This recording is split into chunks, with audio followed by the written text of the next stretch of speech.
Hey lovelies, Anonymous Qs. How do you keep yourself motivated when you are injured and can't train?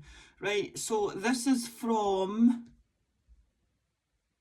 a fat loss client, alright, but also somebody that trains, obviously. So I have spoke to this person individually, alright, but I thought I would do a little video on it as well. So you can always train would be my first answer, right? You maybe can do the level of training, the style of training, the intensity of training and the quantity of training that you would like to do, but you can always do something regardless of what your injury is.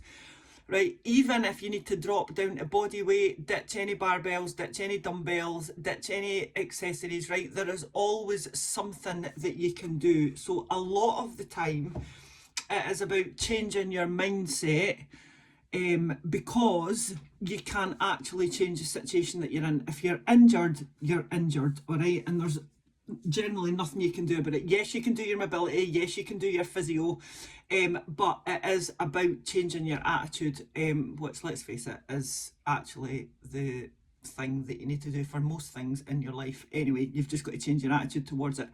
I am a great believer that there is always choices, right? Even if they're shitty choices, there is always a choice. So you need to change your attitude towards it. The second thing that I suggested to them that they do is that they separate the reasons why they're doing nutrition and why they're doing training. All right, so we all know, right, and we do all know this, that fat loss comes from nutrition only. The reason that we train is to build our muscles, to build our joints, to strengthen our heart and lungs, etc., etc. All right, but because a lot of us are the age that we are, we're like 80s, 70s, 80s, 60s children or whatever, all right. A lot of the 80s and 90s was about doing cardio 7 days a week and pretty much punishing your body for what you've eaten. So sometimes when you're doing both of them together, sorting out your nutrition and your exercise, it's easy to forget that. We think that that we're doing the two things to get a bit lighter on the scales or to change our body shape, right? And we're not, but I totally understand why we forget that. I do it myself, all right?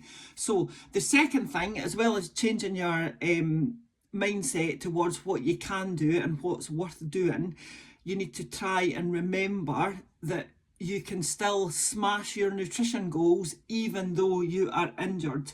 So if it's a serious injury, like the tearing of a muscle, etc., etc., all right, I probably wouldn't suggest that you drop your calories, because our body needs calories to repair itself and to repair its muscles.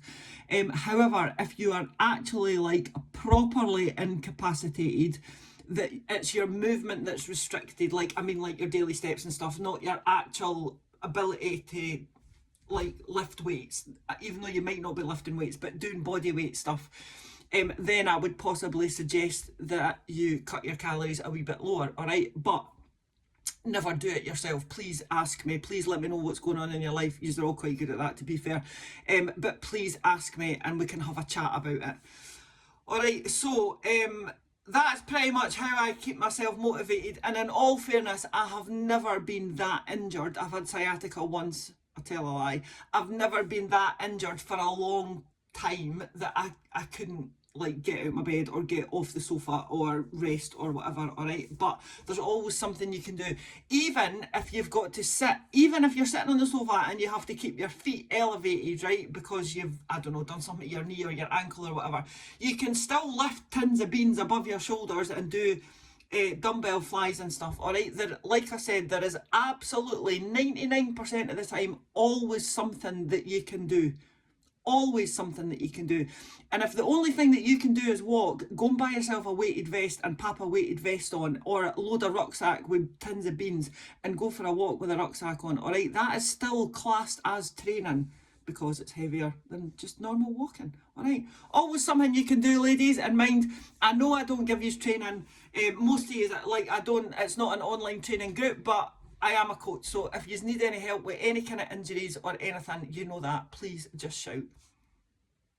Banging question, by the way. Bye.